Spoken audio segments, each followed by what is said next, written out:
Alright, hey guys, it's Jack here. This is a Kassadin game I play. This is promos from Plat 4 to Plat 3.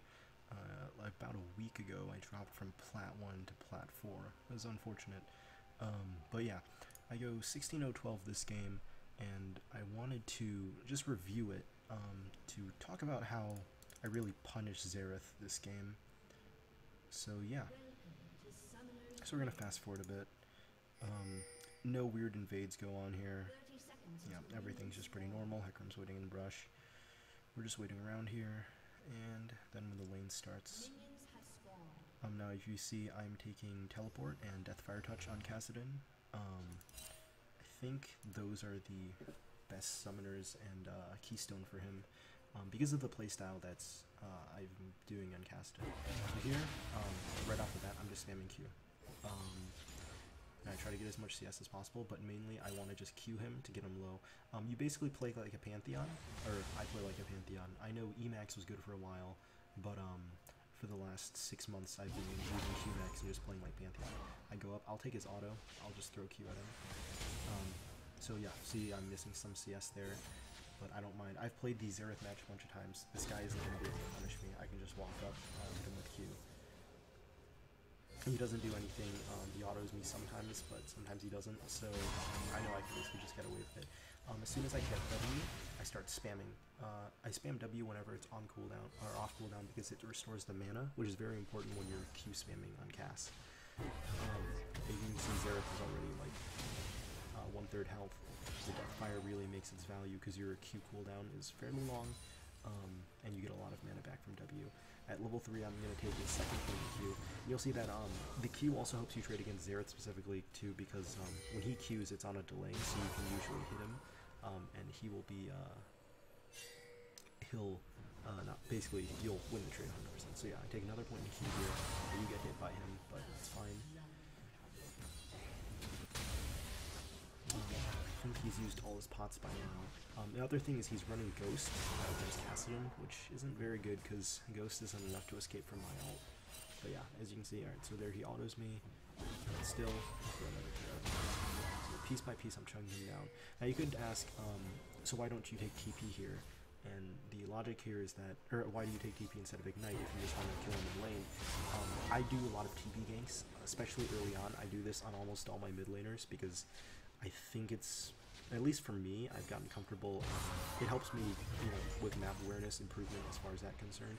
Also, if you can snowball your team and snowball yourself, I mostly play Kassadin and Alzheimer as my mages, and being able to get early kills on those two champions are extremely impactful. So here I miss a bit of CS. But yeah, my W wasn't strong enough to kill those yet. Hecarim's invading Echo's jungle a lot. I would go to help him. In fact, now I see that we might have a chance to trap him, so I do path over to find the best way to help him. But he is Hecarim, so I don't expect too much from this, but I know Xerath backed. Had Xerath not backed, I would not be going there unless I had absolute vision. Very slow with E, but unfortunately the Riven doesn't come down. She's trading with the Kali, so, or Mia pinging her. But yeah, that's fine. As long as Echo is able to get farm again, we don't need the kill on Heck. The Heck was in his blue jungle for like 2 minutes basically. Alright, so back to lane. I'm down. He backed because he was pretty low, which is, makes sense, but he doesn't have TP and I do. So as soon as I push this wave out, my plan is to basically just back off. So I don't mind taking damage here. I want to try to CS, stop that E. Yeah, I'm just going to back here and TP back to lane. That's the other thing with TP is that you can leverage an XP and item advantage into your lanes, because if they elect to back and come back with better items, and they shove because they have a lot of mana, what you can do is you can just shove one wave and then TP back, and you'll have an XP advantage on them because you haven't missed any minions yet. So there I do take a bit of damage, don't mind too much. Here I'm taking a bit of damage, but I plan on just potting it back. I have refillable pots, so it's not too big of a deal. And I know I'm close to 6, so as soon as I hit 6, I plan on start half healthing him with my combos with all of them. Because Xerath can't really punish me when I go in. The only way is if Hecarim's here. Other than that, he can't, there's really just nothing to do, yeah. usually I wait for all his spells to be down, but even if they aren't, I can still afford to go in because really he doesn't do too much damage at this stage. Okay, so at this point Xerath backs. I believe I should be looking to push the wave. Yeah, so I'm auto-tagging the troops. Alright, now I hit level 6.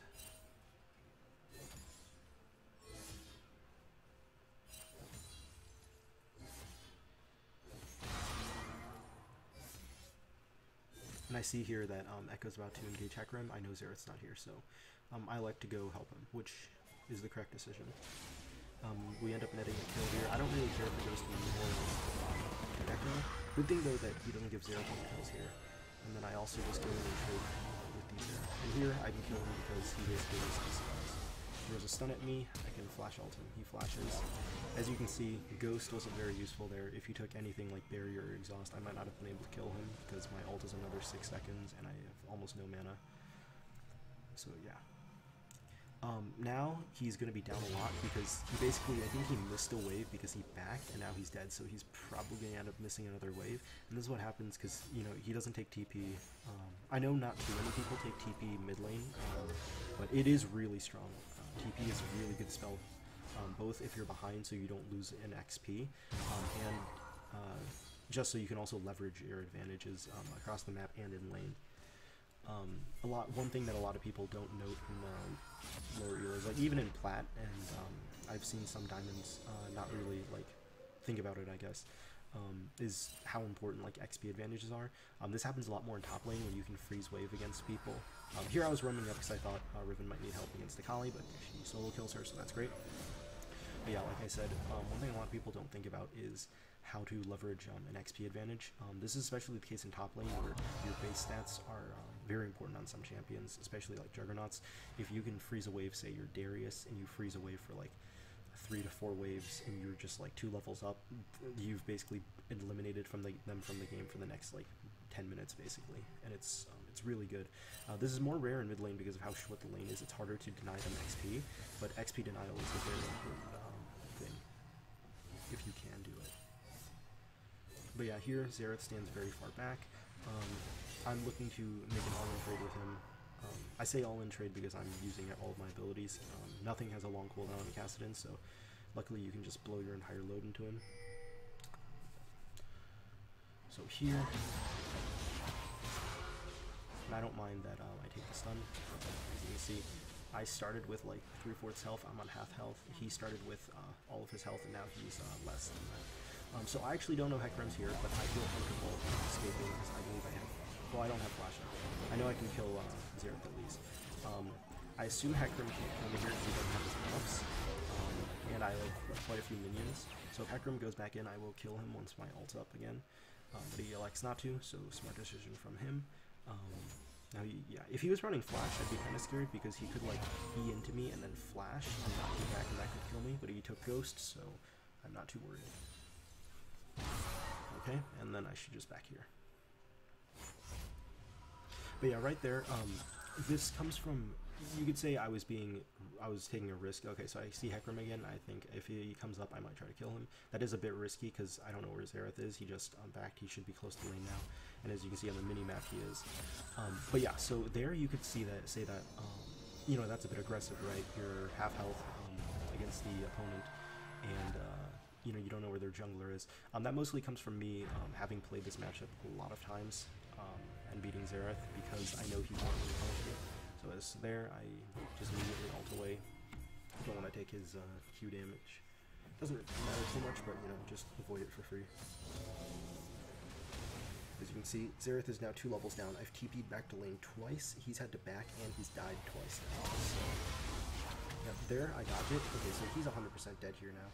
Because he has no way to stop me, and his Ghost is up. I don't know why he didn't use it, but even if he did, I think I can still catch him with my... So yeah, as you can see, if he had Barrier there, he might have survived. Just something to think about.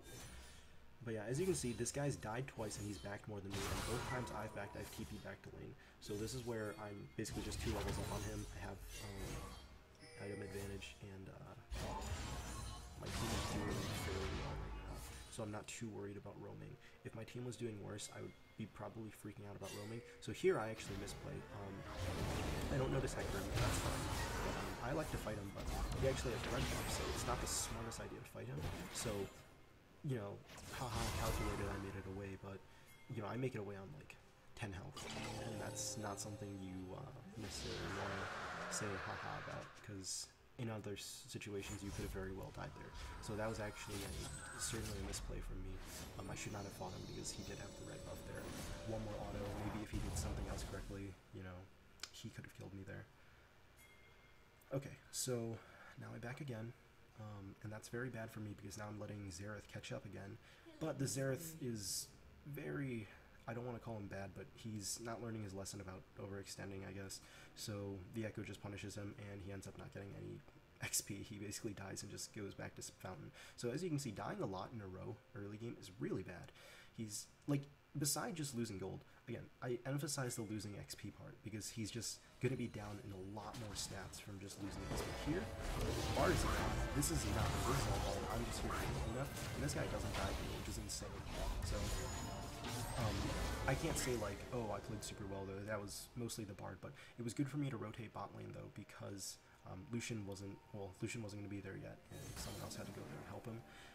And just for me, seeing that Braum was low, it's good to get ahead on Kassadin, so doing that. Plus, we have the wave stacked, you know, for pushing towards them in mid lane, so we're not really getting punished for roaming bot. You know, Xerath just died, and that's the great thing. If your jungler is good and helps oppress your laner, if you're a roaming champion like Talon, Kassadin, you can really get a lot out of, like, if you have a good jungler. And so luckily this Echo is doing a pretty good job oppressing the Xerath. So here, I take the stun because I see Riven's coming in. We burn the flash. If Hecarim goes in, he will die, so that's fine. We end up burning Xerath flash. That's fine. Next time he gets all in, I will kill him. Hecarim's standing around because he knows his Xerath is kind of inting, so he doesn't want the Xerath to die again. I'm looking to see if I can roam bot and help. I'm kind of worried at this point because I think bot lane might start losing. The Lucian said he wasn't, like, or I think I looked at his win rate and he wasn't super competent. So I go here. I see Hecarim's there. I don't mind that too much. Here, just clearing the ward. I see there's a pink. I give Bard the gold. I think, you know, share the wealth. Because I think he's pretty competent, so I decide to help him. Here I go in because I see he basically outnumbered him. But this is actually bad for us. So I get hit. That's funny. I get knocked through. So yeah, here after Xerath ults, I think that is the correct decision, and they go with me, and that's fine. But I'm trying to look for any opportunity I can to re-engage. With Kassadin, my playstyle is very enter and exit. So you try to find opportunities to go in and then get out. Here, I don't have time to make one. But I notice they're all very half health, and I know my is right there. Okay. Here I'm thinking who can kill that guy. So Lucian picks this up. Oh no, Bard does. Which is nice. I float around here just in case Sivir does anything stupid. But yeah, I choose not to go in fully because she is close to tower. But yeah, since she is close to tower, I don't have Zhonya's yet, so it wouldn't be smart of me to dive in on her. So Bard starts on the blue buff. I listen to him, which I think is a good idea. So we just take the blue buff and run with it. Now you could say, Jack, why aren't you pushing down mid? You know, you really want to take the objectives here. Yes, that is true. For example, if I'm playing Malzahar, I definitely would have rotated a bit earlier and tried to push it down. But on Kassadin, and this is, you know, Kassadin I'm a bit more flexible with, but especially like on Talon, if you can kill people, not necessarily you getting fed, but if you manage to kill their bot lane and then your bot lane gets to push up, I value that pretty highly, putting your other lanes ahead. So if I was able to win for the bot lane there, I value that more than pushing down my own mid tower. I don't think Kassadin is as high pushing power as Malzahar as well. So here I notice, and look at the map. Okay, I didn't have to. So Hecarim actually comes in. That's fine. He's strong right now. He has no buffs. And I know Akali's not here. She stays. She does. She can't kill me. I can negate part of her damage with my Q. She's not fed enough to one-shot me with like the Gunblade combo. I noticed 2 plants here. I eat them. Laners, especially mid. Okay, so mid and top lane. Look for the plants in the river because they are extremely powerful. you're basically like getting a shit ton of pots with it. Here, I decide, okay, I can basically just kill Xerath. I saw him waste E earlier, so if you notice here, we rewind 10 seconds, or 15 seconds. I see him waste his E, basically. Right there. I see that on the minimap. So I decide I can basically just ult. Yep,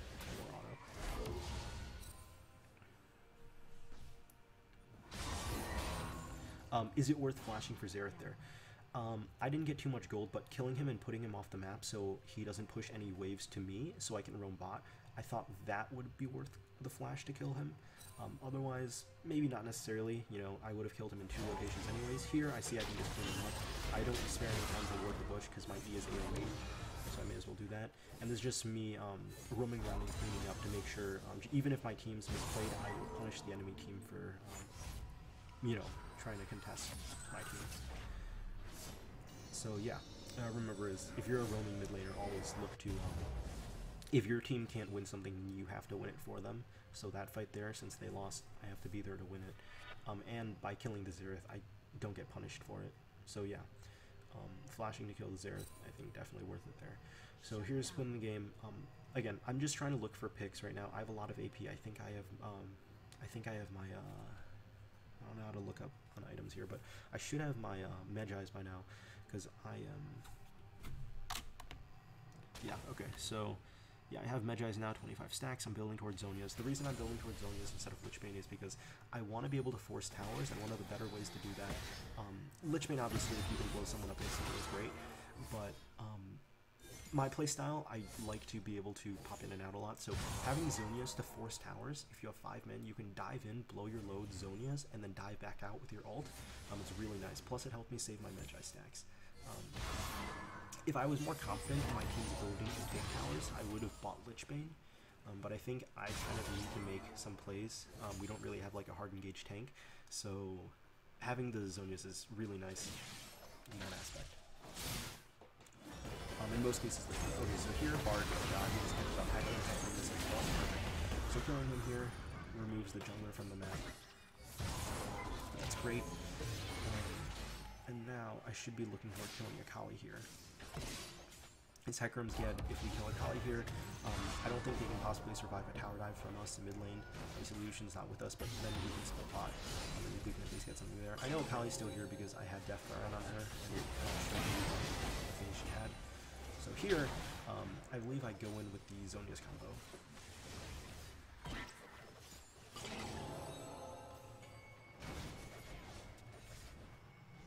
But Sivir is very dangerous because she can block your damage as a Kassadin. As you can see, she blocked key damage there. So I go in, and then I pull out, and let Lucian finish that up.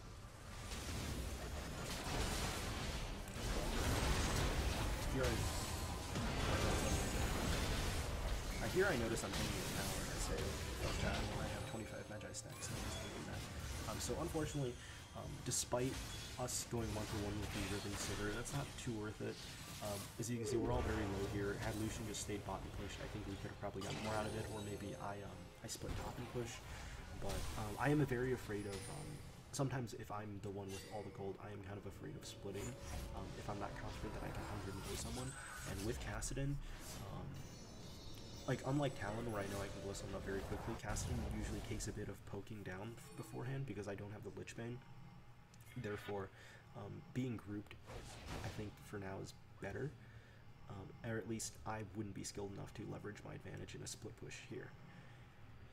You have to know, like, where your skills lie, because I myself am not that skilled of a player to be doing that. To leverage that as an advantage, I should be grouping with the team.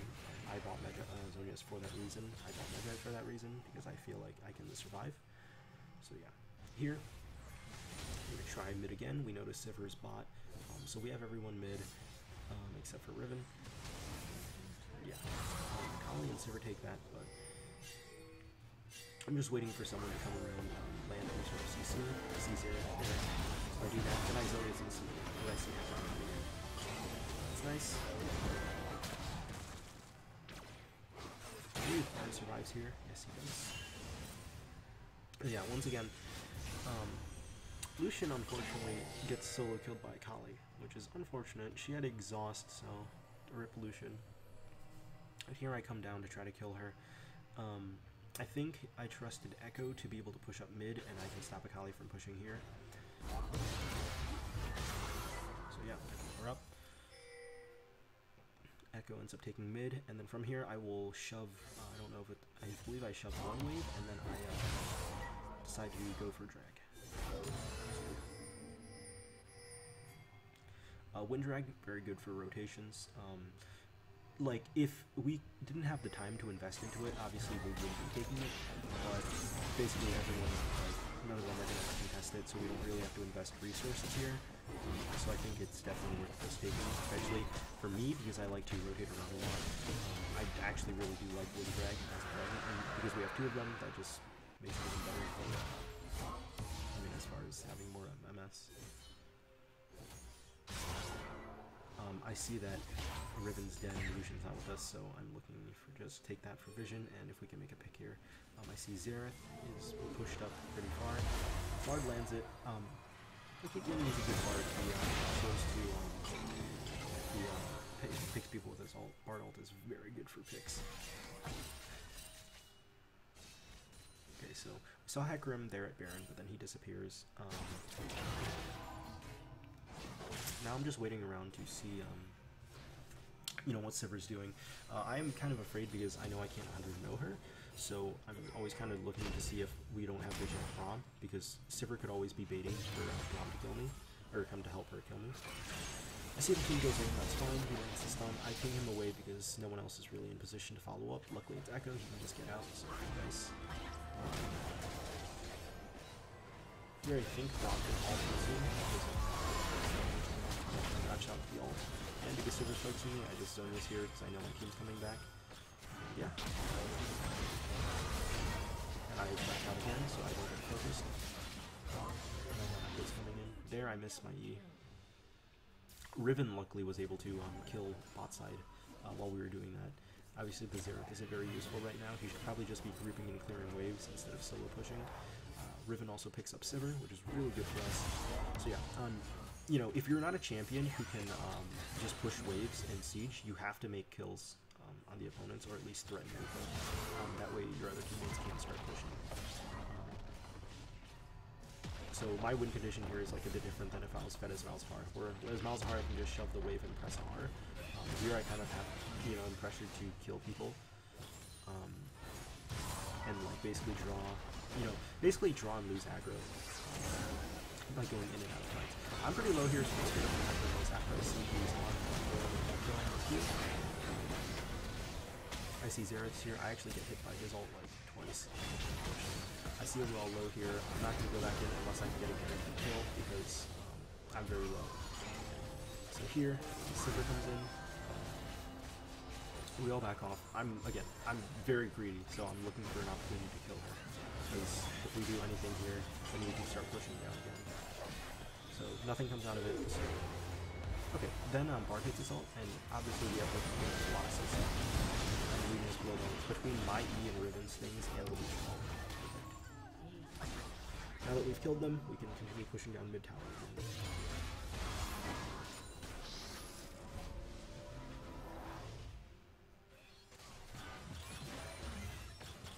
I see the only two people are Hecarim and Braum. I'm not too scared of the Hecarim because I can always just R away from him. And I know the tower as well, so we end up taking this. Also, Riven can actually get TP. Hecarim says he wants to come from me, so I'm just going to ult the opposite way, even if he knocks me back. Still do that. Here, I just start backing. As soon as I see the ult animation from Braum. So, and again, their other teammates are still dead, which lets us do this. Like, I'm not getting punished for overstaying on low health. Because they staggered fighting us when going in and ended up dying in multiple places. I signal I have TP up in case we need to contest something at Baron. Yeah, I just elected back here. And then here, I get my Zhonya's, or not Zhonya's, my Lichbane. Yeah.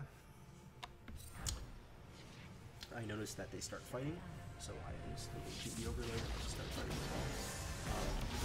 Sivir's just basically dead. She would have died even if I didn't TP, but it would have. And from here we can basically just end. even without Lucian, the only person left is Xerath. I can really shot the Xerath at this point. Running next to me, so quadra kill for me there. And yeah, this is basically just, we just end the game here. So as you can see, when I play Kassadin, especially if I punish the, like, I pick him into champions I know that can't really trade well against me. So, for example, usually Xerath, sometimes Orianna, but I have a 71% win rate over 40 games on him currently, so it's not because I'm insanely good on Kassadin, it's because I'm mostly just putting him into comps that, or players, not players, champions that I think that I can basically win lane against. And by doing so, by winning my lane, I can extend to other lanes and roam.